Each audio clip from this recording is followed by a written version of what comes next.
Today we're making this adjustable anchor bracelet, but first I want to show you something. Look what came in the mail.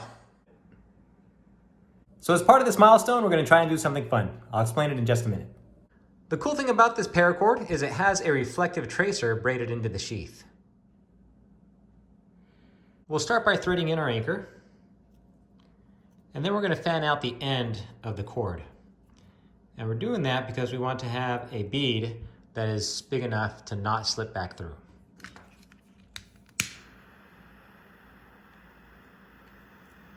Now this anchor actually doubles as a gear tie and a bottle opener.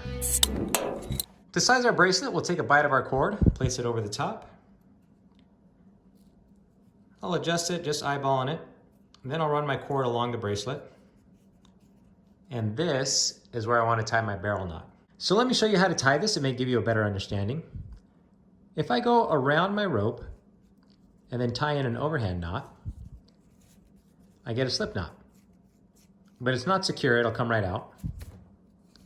So what if, instead of going around once and then tying in my slip knot, what if I go around an extra time and then I tie in my slip knot?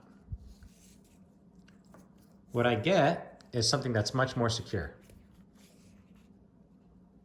So we're going to do the same thing to finish off our bracelet.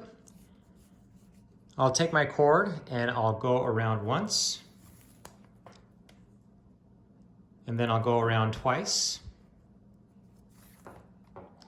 And now I'll take a bite and I'll just thread it through, creating my double overhand knot.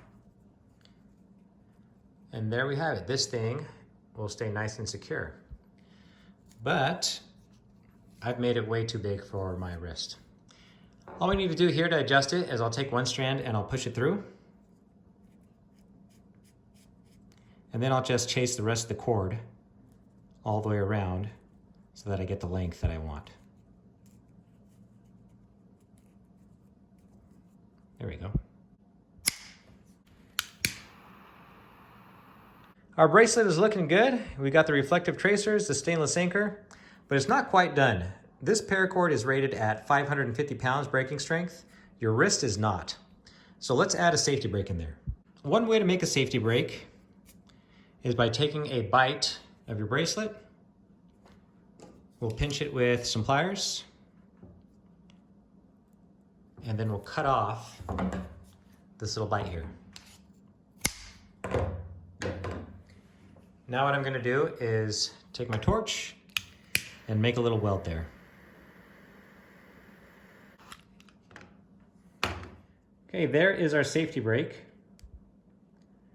Now it doesn't look as good as solid paracord, but it does look better than an injured wrist.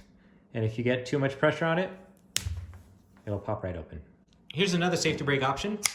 You want to melt your paracord so that you have a bead on either end, but you don't want to stick them together right away. If you stick them together right away and you have freshly cut ends of paracord, they will stick very well. But if you heat them up and then you let them solidify, and then you melt them again and stick them together, the bond is much weaker.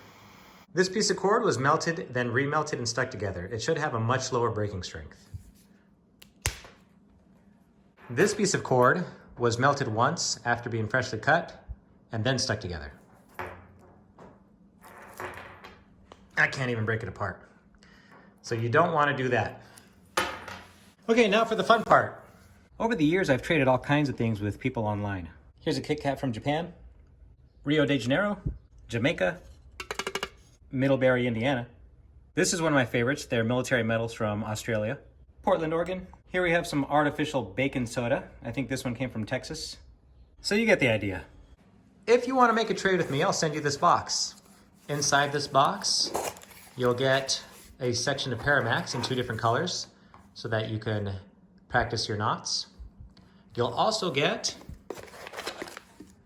a stainless anchor with enough reflective paracord to make a bracelet, and a little sticker from my shop. So I've made 100 of these boxes.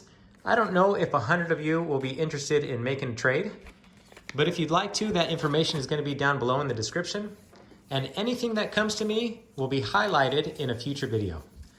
Looking forward to doing this. Hopefully it turns out fun.